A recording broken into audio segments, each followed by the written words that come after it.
法委员徐巧芯被外交部给警告，而且说要把他移送法办。当外交部气成这个样子，吴钊燮吹胡子瞪眼睛，证明什么？3个字打中了。外交部为什么莫名其妙要花1000万美金援助乌克兰，而援助乌克兰还要通过捷克在外国私人账户开了一个援助乌克兰，却透过捷克，你不觉得这个过程有点张飞打岳飞？不只是张飞打岳飞哈，我觉得这是非常的荒唐啊！如果今天不被踢爆，你怎么会知道我们的外交部做事做得这么粗糙呢？而熟悉外交的外交人员说过，他说台湾的援助国外的所有都有人在抽成，而且这个是外交历史上的 OP， 你听了不觉得浑身起毛球吗？好害怕，吓死我了！不怕。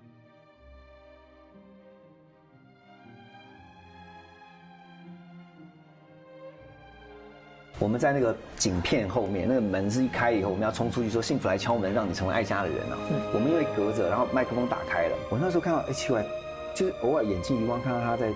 好像跟我讲话，但因为不能够出声，然后他就说，我说什么？我在为你祷告。哇，我那个当下非常的羞愧。真的非常羞愧，因为我觉得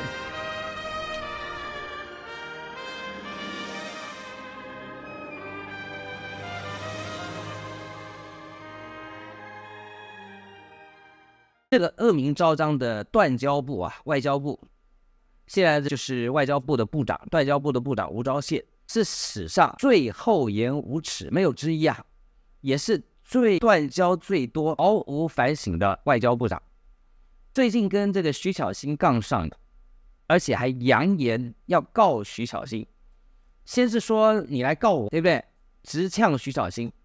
你来告我啊！讲完之后还说他要告徐巧芯，这证明一件什么事情？台湾的司法早就100%的被民进党给掌握了，所以才会这么嚣张啊！其实你说今天台湾的民主政治跟北韩跟我们一天到晚笑什么中华人民共和国有什么不一样吗？我告诉你，中华人民共和国比台湾的司法好多了，人家透明公开啊，可以随时可以看直播，网络上可以看。那你说哦，那可是他们那个政治斗争，对，他们的政治的斗争跟政治的黑暗的那一面，不见得会临到小老百姓的身上啊。像我这种小老百姓，会这样子大动作的去打压。当然，中国大陆的人权跟台湾比起来，也许要差一点啊，不过台湾现在呢急起直追，已经差不了多少了。我们来看看这个立法委员徐巧芯被外交部给警告，而且说要把他移送法办，到底是怎么回事？我们先来看这新闻标题：外交部6点反击徐巧芯，批徐巧芯泄密，将采取法律行动。立法委员有什么好泄密的？立法委员啊，你要讲到泄密，最会泄密的是王定宇啊。一天到晚把一些国防机密在立法院巴拉巴拉就讲出来。请问你外交，台湾现在还有外交吗？外交有什么好泄密的？来，我们再来看看国民党立委徐巧芯近日爆料，外交部援助乌克兰的专案透过第三方将援助金额转入乌克兰，质疑外交部跟捷克签订密约，有介入捷克内部政治的疑虑。外交部举行记者会，提出6点声明，强调一切公开透明。那公开透明有什么好泄密的？你不是两个完全这个抵触吗？你不是在讲笑话吗？你告人家这个泄密，你说一切公开透明，那既然一切公开透明，那有什么好泄密的？这外交部真的是，我的天哪！如果外交部不嫌弃的话，可以呢重金礼聘台湾大学前新闻研究所所长，教了20年的研究方法。研究方法包括了逻辑，包括了一些量化，包括了统计，包括了一些思考，包括了一些因果关系，连这个都不知道，这样的新闻稿你不会把人家笑死吗？你左手提告徐巧芯泄密，右手说我们的外交所有的过程一切公开透明，你不觉得你的脑袋泡水的状况相当的严重吗？来，我们继续往下看。那外交部说提了6点声明，然后拒绝造谣抹黑，对于这个案子涉及公务泄密的事，将采取法律行动因应。来，巧芯得第一。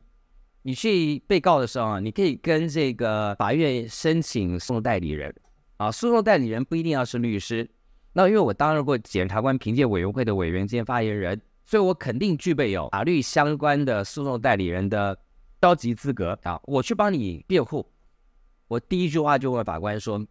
就问对照的律师说，外交部不是说一切公开透明吗？那我提出这个质疑怎么会泄密呢？我不过就是在公开透明的一切上面提出我的问题嘛。我这个外交部真的是笑话闹大了啊！好，那这个外交部发言人刘永健，我很罕见看见外交部落长的做一个说明啊，说明什么呢？援助乌克兰是对抗威权扩张，以全球战略的宏观思维来看，中国俄国威权主义扩张的态势，这既然是一个全球的扩张的态势，那表示这是一个公开透明，就如你所说的嘛。那咱们就来讨论看看，你在扩张的这个过程当中，你到底捐赠这个钱可以阻止俄罗斯的什么扩张了啊？好，首先呢，我们来看看徐小新到底为什么被外交部气成这样。我不用看内容啊，内容其实我说句实话，我也不内行嘛，我怎么知道外交部到底买了捷克什么，对不对？这个要问那个神奇的捷克了，捷克太神奇了，你自己讲嘛。那外交部为什么要援助乌克兰，要透过捷克啊？这个我也不懂啊，所以这个要去问捷克啊，神奇的捷克。那但是呢，我就用逻辑跟大家来分析一下嘛。当外交部气成这个样子，吴钊燮吹胡子瞪眼睛，证明什么？3个字，打中了。就像蔡英文在选前决定告林环强跟贺德芬，然后又要告我，事实证明，经过5年的抽丝剥茧，证明了一件事情：林环强教授、贺德芬老师当时干得好，打中了，所以呢就要告。那我呢，因为我追在后面，紧咬不放，所以一起告。5年证明了一件事情，我们讲的是对的，所以我很大胆的预测，徐小新说的东西虽不见得100%正确，但我想8、9不离10，才会搞得外交部如此的暴跳如雷。这是第一点。第二点，我们真的要想想看，像吴钊燮这种个性火爆、没有修为的人，适合当国安会秘书长吗？我的意思就是说，这个人呢，脾气暴躁。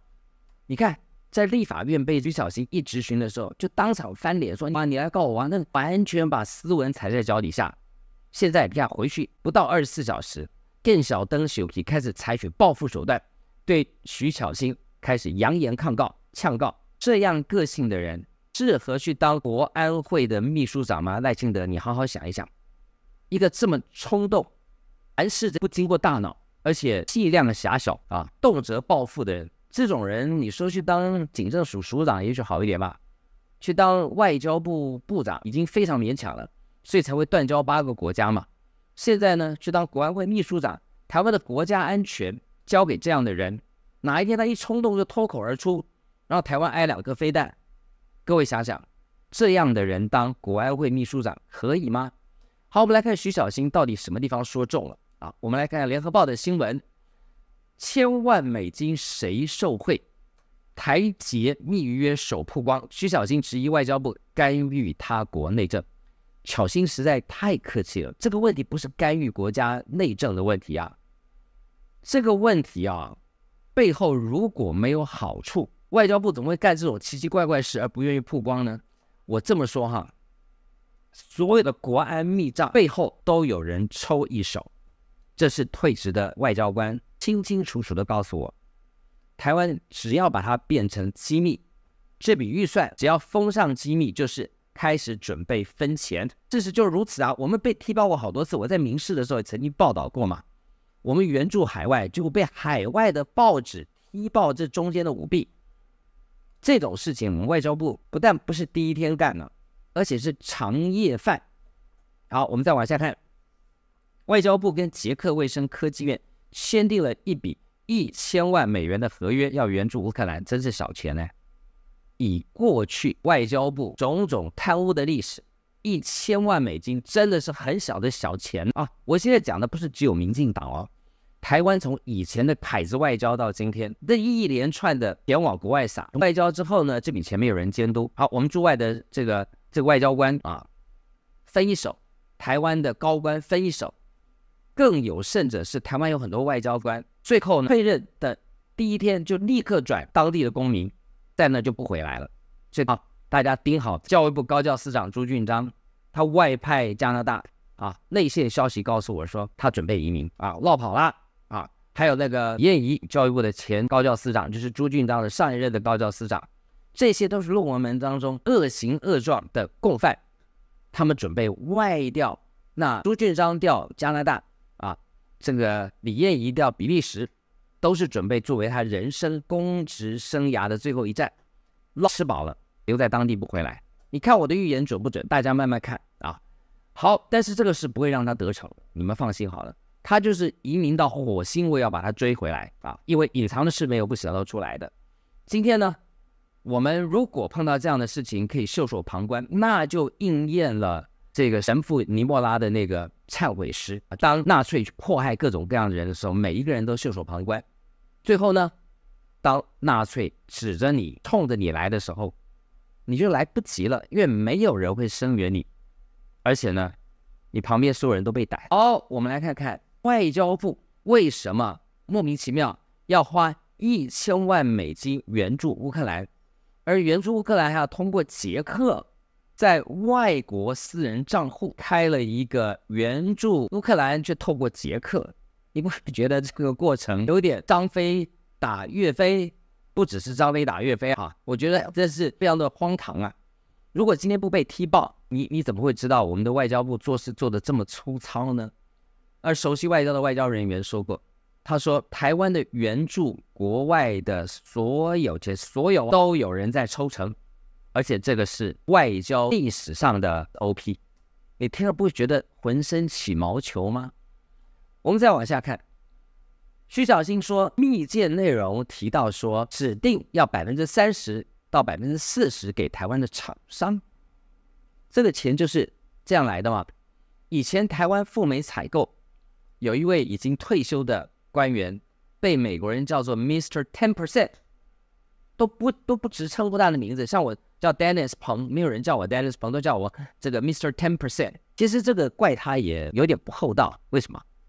因为他只是一个负责要 Mr. 10% 的人，有一大堆人要分，他只是那个去开口的驻美采购团的代表。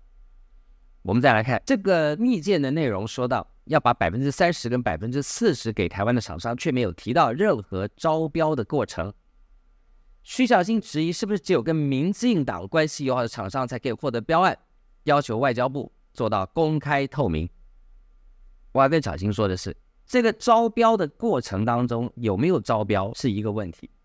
到底有没有工程或者有没有采购，那又是另外一个问题吧。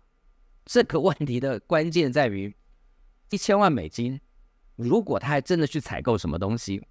那这个利润如果只有2成的话，2成的话是200万美金，200万美金多少钱呢？6000万台币。我们的政府官员啊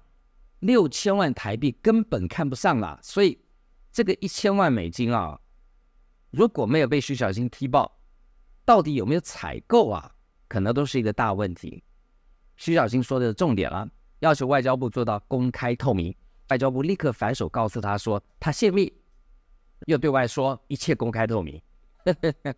好笑。来，网络上呢有一个脸书叫做乌克兰关注组突发消息，讲的是一个国际新闻 Ukraine Concerned Group and Breaking News 这样的一个脸书。我先不知道他是谁，我也不知道他说的东西内容到底对不对，不过咱们有研究方法，用逻辑来看一看这个新闻。这个脸书的朋友说，我对这个消息进行核实，使用乌克兰语查询结果如下：捷克政府跟乌克兰政府并没有进行医疗合作协议，只有能源合作协议。它下面呢贴了一大堆图，我不想走到细节哈，因为我没有查证的能力，我只告诉大家说，咱们判断一个政府会气急败坏跳出来说要告人，只有2个原因，一个就是他们正在说谎，怕被人发现；另外一个就是他们已经说谎，怕被人发现。没了，没有别的。简单的讲，今天呢批评政府的事情很多，如果不是心虚，绝不会立刻气急败坏。我看过去的政府呢，有4件事情气急败坏，急着告人，一个就是817万票是怎么来的，马上要告人；第二个是蔡英文的博士作弊，论文在哪里，马上呛要告人；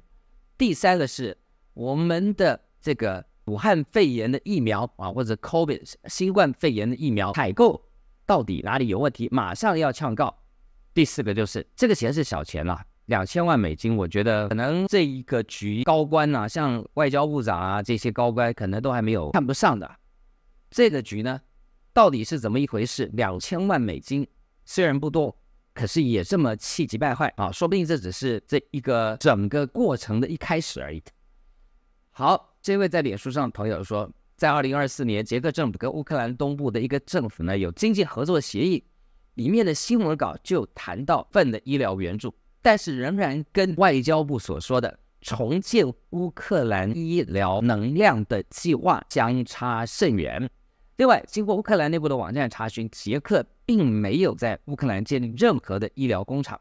也没有跟乌克兰任何大型医院建立长期的医疗资源合作。捷克企业唯一做的事情，只有在乌克兰的网络上贩售医疗用品。因此，